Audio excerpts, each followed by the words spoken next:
Então, qual o seu nome completo? Bruno Machado Souto, Qual a sua idade? 36. Onde você mora? Eu moro na ocupação do Horto Florestal de Sapucaia do Sul. E qual a sua profissão? Eu sou professor de matemática do estado. E você tem família? Sim, uma esposa, 2 filhos e um pai e uma mãe que moram ao lado. Meu nome é Rosemary Monteira Brum, Qual a sua idade? 59. A senhora tem família? Sim, tenho 5 filhos e 8 netos. E há quanto tempo a senhora mora na ocupação do Horto Florestal? Desde quando a minha mãe engravidou e eu nasci aqui e aqui até hoje eu tô. Qual é o seu nome? Fátima Ferraz. Você tem família? Tenho 2 filhos, Gabriel de 16 anos e Sofia de 12 anos. Qual é a sua idade? 53. E qual a sua profissão? Eu sou autônoma, trabalho em casa por conta com padaria. E há quanto tempo você chegou na comunidade? Eu cheguei em 2015, então fazem exatamente 11 anos, 10 anos que eu tô na comunidade. E como foi para você vir morar numa ocupação? De começo bem difícil.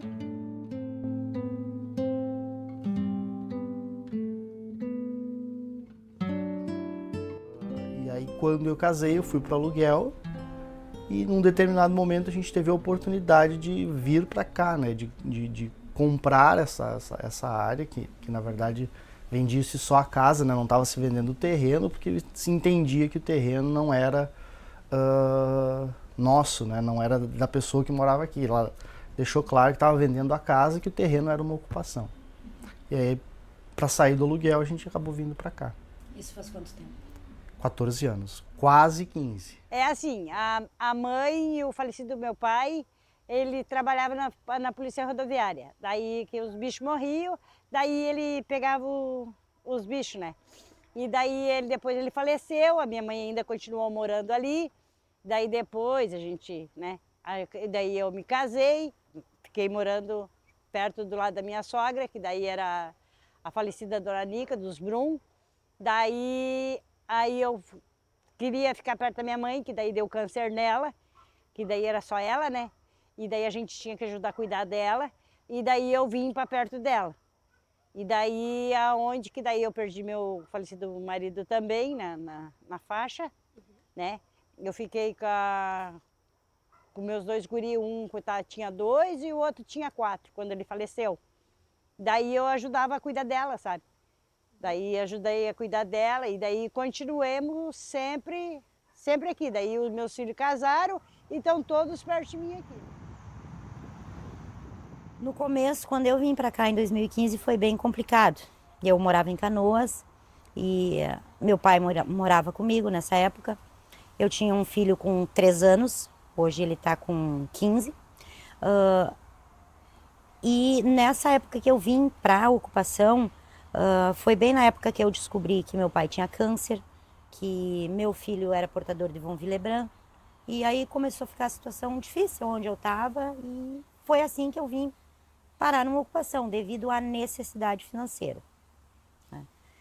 Aí, de lá para cá, no primeiro ano, eu perdi meu pai. Logo que eu vim para cá, meu pai faleceu.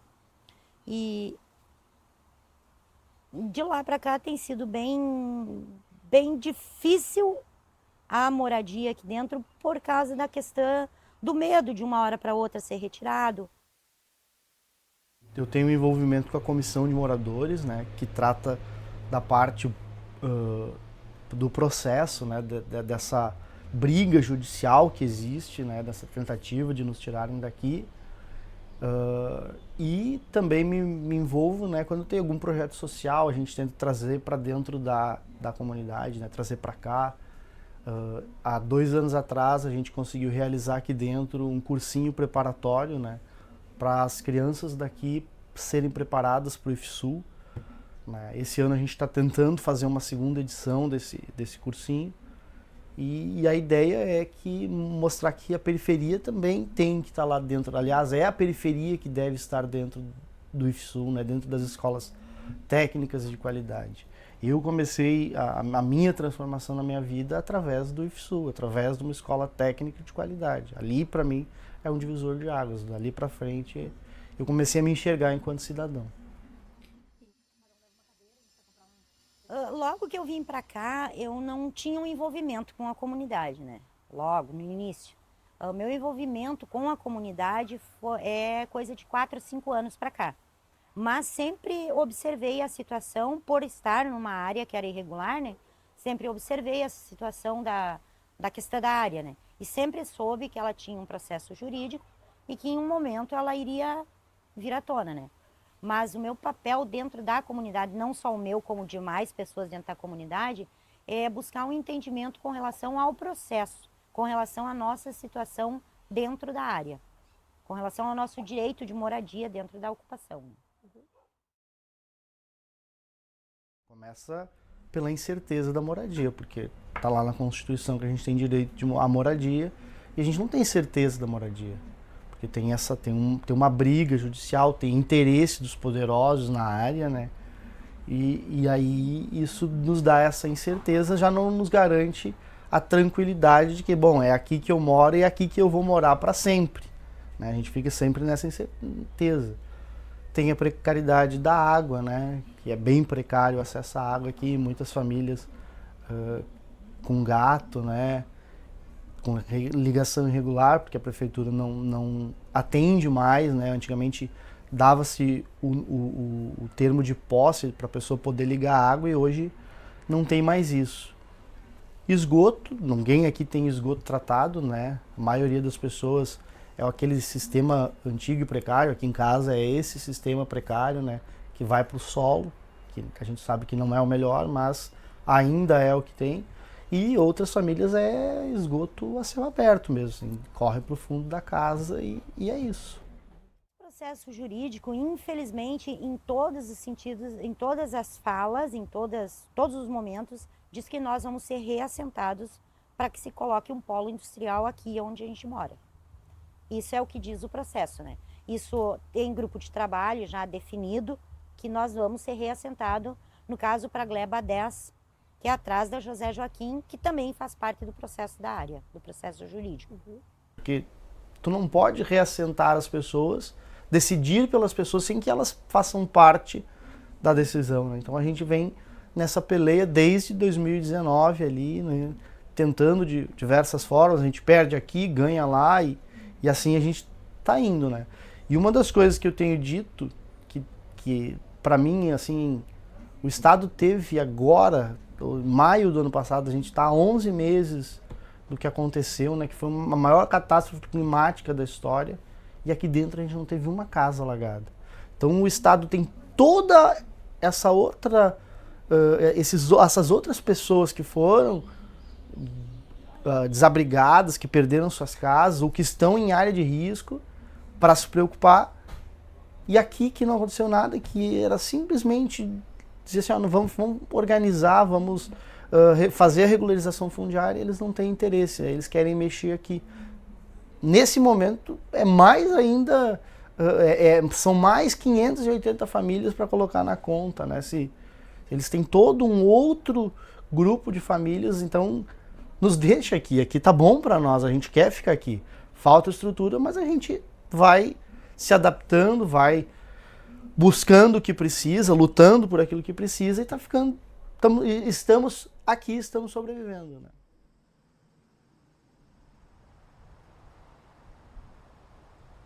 Para mim é um paraíso, porque aqui é a coisa mais boa que tem. Aqui não tem esse negócio de deixar casa, assaltar, sabe? Graças a Deus nunca aconteceu nada, né? Nem para meus filhos sair ali na estrada e ser assaltado, nunca aconteceu isso, sabe? Aqui é a comunidade, uns cuida dos outros. Não tem esse negócio de acontecer uma coisa para ti lá e a comunidade virar as costas. Aqui é um ajuda os outros aqui. Não tem esse negócio de virar as costas para ninguém. Aqui é muito bom, aqui os vizinhos são bons, não tenho reclamação de nada.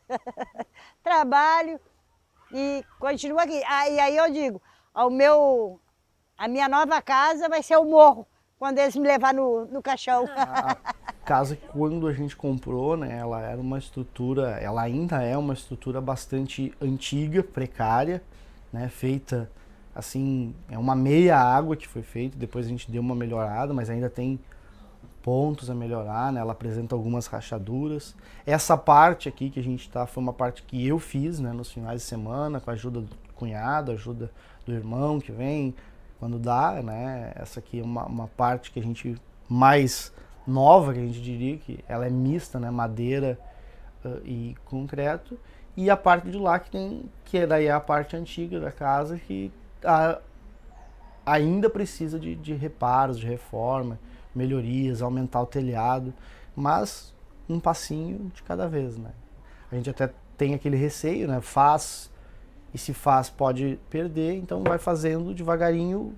Deu um problema aqui, resolve o problema. A gente ajuda bastante. A gente ajuda, né? Vai, um precisa, o outro vai. Aí agora meu sobrinho está terminando a dele lá, que é filho do meu irmão.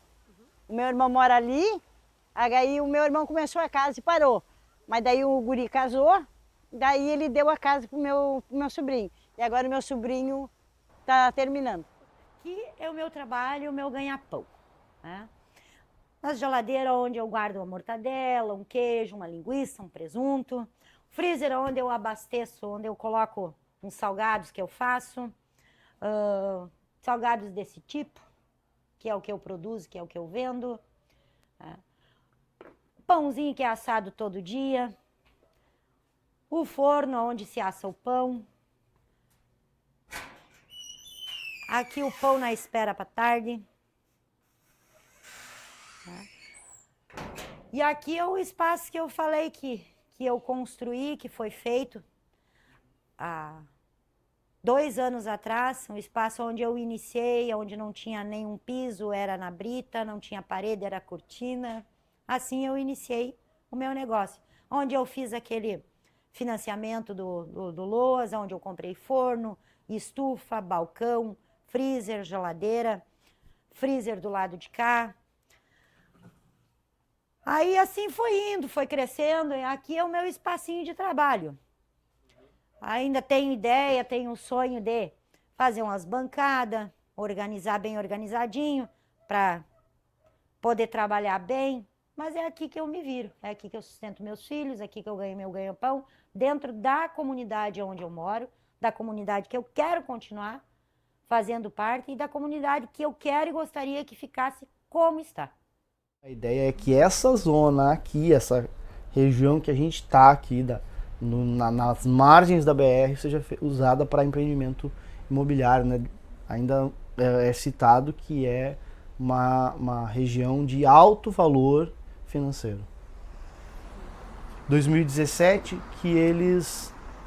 Isso aqui parecia parecia cena de filme do Rio de Janeiro, aqueles filmes de tropa de elite, assim. Era caminhão do exército, carro da polícia, tropa de choque, ambulância. Tu acordava de manhã, era o cara com fuzil no portão. Foi quando eles desapropriaram algumas famílias daqui, né? Então foi bem traumática aquela experiência para aquelas famílias que foram tiradas, né? E para nós que acordamos ali, porque todo mundo aqui é vizinho, todo mundo faz parte da mesma... Nós moramos na mesma ocupação, todo mundo aqui ocupa um espaço, né? E fica aquele medo, né? Tu acordar de manhã e ter um fuzil, ter tropa de choque, ter máquina retroescavadeira por cima das casas. Então, assim, é um processo que se arrasta há bastante tempo, né? As famílias moram aqui desde 60, 70, né? E aí esse processo se arrasta, mas em 19 ele toma um corpo que a gente viu que ia ser rápido porque entrou o interesse financeiro, né? Vamos fazer empresas aqui, empreendimentos imobiliários para custear todo um projeto maior que eles têm. E o que preocupa é, se caso algo acontecer, para onde a gente vai? O que a gente vai fazer? Por mais que se fale num reassentamento. Reassentamento de que maneira? De que forma? Isso são dúvidas que a comunidade tem, entende? Reassentamento para onde? Ok, o processo já diz para Gleba 11, atrás da José Joaquim, mas de que forma? De que maneira? Reassentado em casa, reassentado em apartamento, ninguém sabe, porque isso aí o processo não diz. Ele só define que nós vamos ser reassentados para trás da José Joaquim, na Gleba 11. mas de que forma não. Então fica difícil uma comunidade que nem eu falei que tem meio século. Então a pessoa já construiu aqui, são pessoas de idade, a pessoa tem a sua galinha, tem o seu cachorro, tem o seu fogão a lenha, tem a sua vida, uma vida rural. Como é que vai colocar tudo para dentro de um apartamento ou dentro de uma casa, de um quarto? Nós temos quem nos acompanha, nós tínhamos um outro advogado há um tempo atrás, mas acabou não fluindo a relação, né? A gente achou mais prudente pegar um advogado especialista em regularização fundiária. Então quem nos atende é o Dr. Cristiano Miller.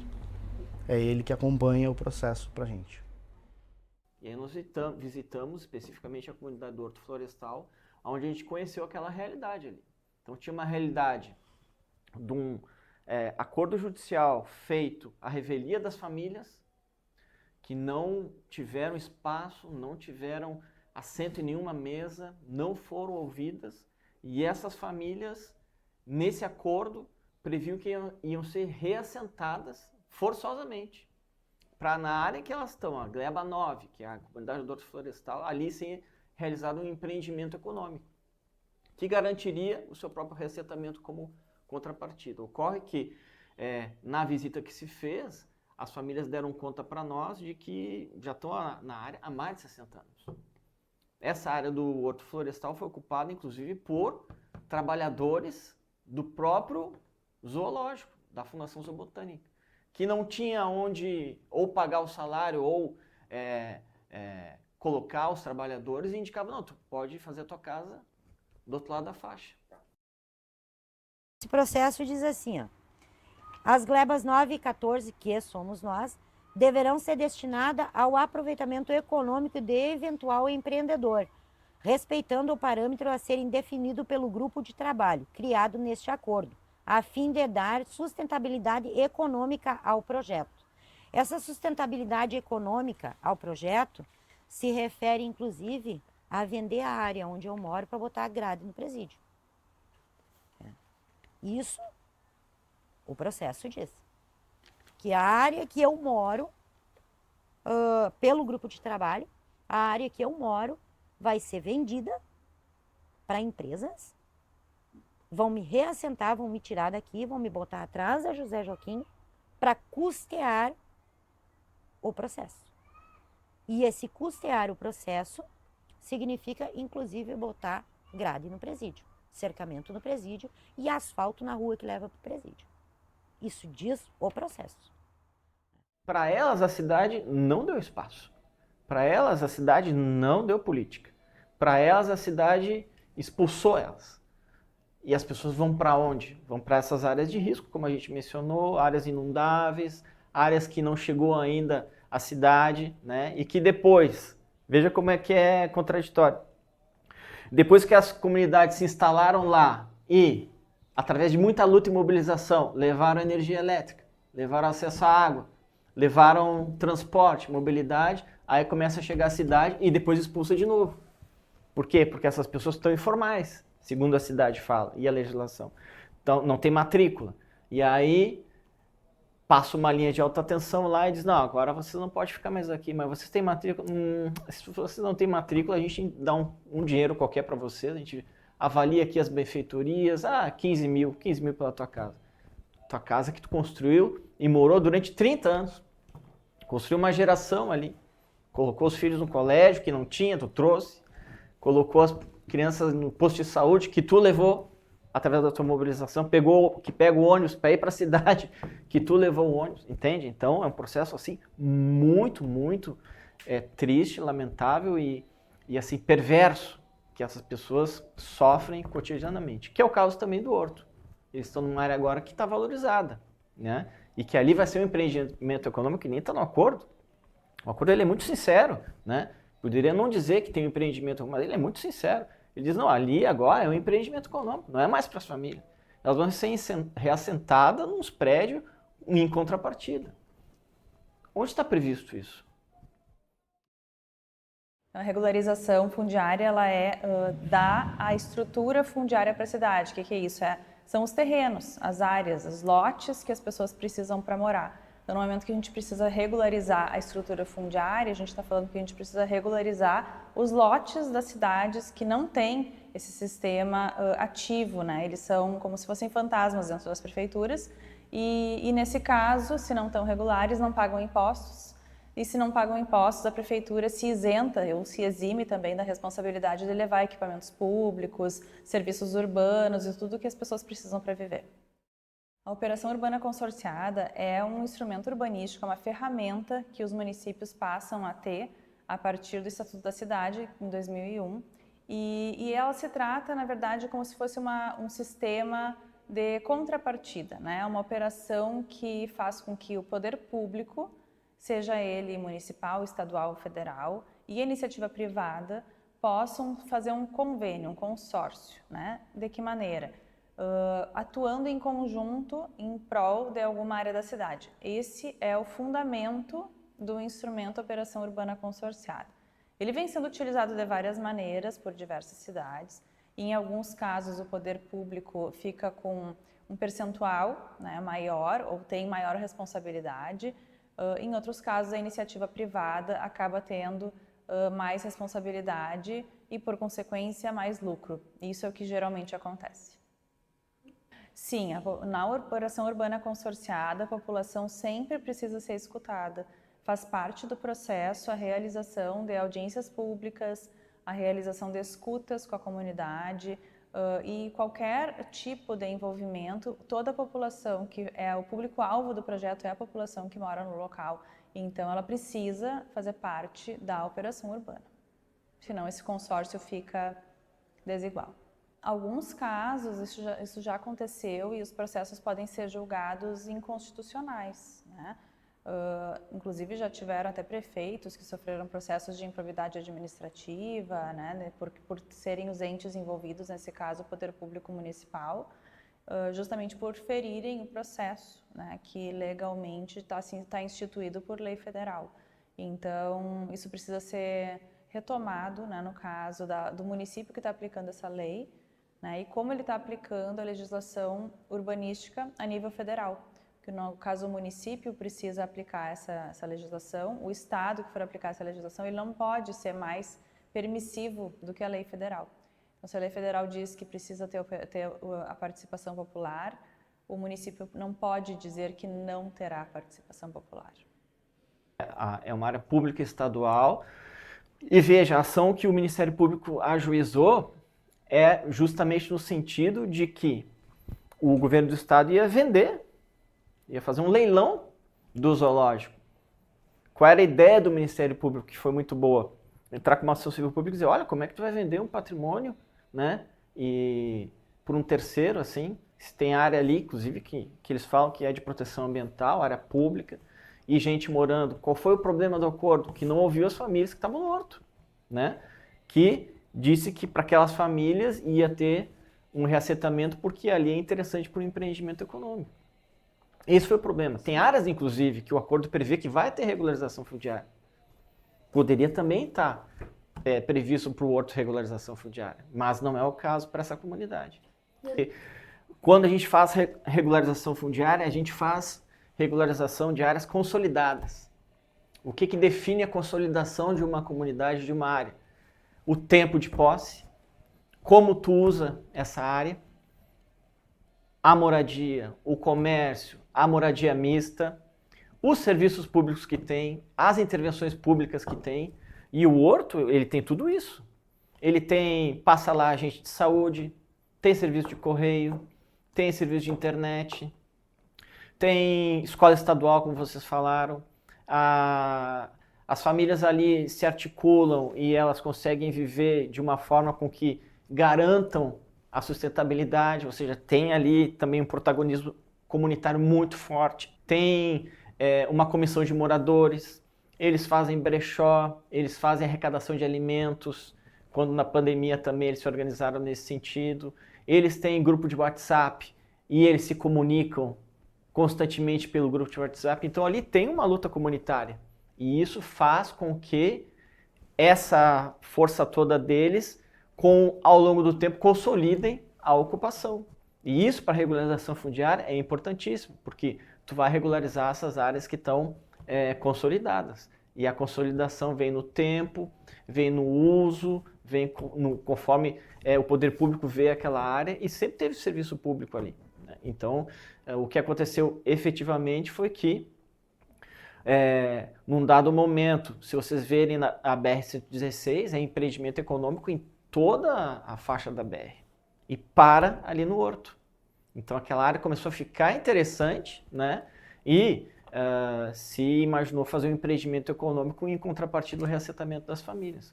Quando a lógica, às vezes, pode ser diferente, né? A lógica pode, a gente não seguir essa lógica desenvolvimentista, né? E de crescimento econômico a qualquer custo, e fazer ali um bairro, porque não urbanizado, para as próprias famílias. Esse documento aqui é a última decisão jurídica com relação ao processo da área. No meu entendimento, estava em Porto Alegre, e de Porto Alegre foi remetido a Sapucaia, né? O nosso processo estava sendo julgado em Porto Alegre, e de Porto Alegre voltou para a comarca de origem, que era Sapucaia do Sul, né? Aí Sapucaia do Sul disse, opa, não, tem coisa errada aqui. Que, como eu falei, a ministra Rosa Weber havia negado nosso embargo de terceiros, né? Alegando que o nosso direito à moradia não estava violado. E no momento que veio para Sapucaia, a Sapucaia do Sul disse, não, tá sim, tá violado o direito à moradia. Agora vai direto ao Superior Tribunal de Justiça o nosso processo, que era o que nós queríamos. Mas o advogado não estava conseguindo que ele fosse para Brasília, né? E agora vai o processo. Revela-se prudente que seja feita nova remessa do agravo em recurso extraordinário ao Supremo Tribunal Federal, ante exposto por medida de extrema cautela. Reencaminham-se os autos ao Supremo Tribunal Federal ao feito de ensejar nova análise do recurso. O que estava sendo dito, que o nosso direito à moradia não estava sendo violado, se viu e foi provado que sim, que nosso direito à moradia está sendo violado. Como que o meu direito à moradia não está sendo violado, sendo que eu moro aqui e eu vou ter que sair daqui para outro lugar? Meu direito à moradia está sendo violado. O meu primeiro ideal aqui seria a regularização fundiária, né? Saber que essa ocupação está regularizada, né? Que ela passou a ser um bairro de Sapucaia, né? E aí depois a gente vai fazer outras lutas, né? Saneamento básico, calçamento, quadra, daqui a pouco uma quadra de areia, né? Tem espaço para isso embaixo das torres ali, uma pracinha, sei lá, daqui a pouco um posto de saúde aqui dentro, né? A gente é atendido pelo posto aqui da Coab Casa, mas um posto de saúde. Então, o sonho ideal, o sonho ele é muito grande, né? Se tu me disser assim, sonha, eu vou sonhar com complexo cultural, esportivo, educacional, vou longe, mas o primeiro ideal para mim é a regularização fundiária. A gente tendo a regularização fundiária, aí dá para correr atrás de outros sonhos. Nosso objetivo com a comissão é a regularização fundiária, como tá. A regularização fundiária. A gente não quer sair daqui, a gente quer que seja regularizada a área como tá, como ela tá.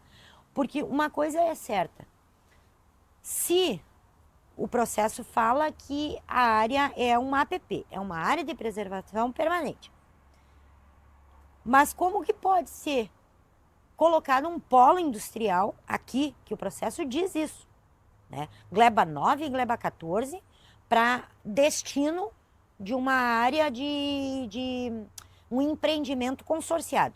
Se pode botar uma empresa aonde está a minha casa, por que não pode deixar a minha casa onde está? Que direito uma empresa tem e eu não tenho? A empresa pode vir para onde está a minha casa, mas eu, como pessoa, como mãe de 2 filhos, eu não tenho direito a morar onde eu estou? Mas a empresa pode vir, eu não posso ficar.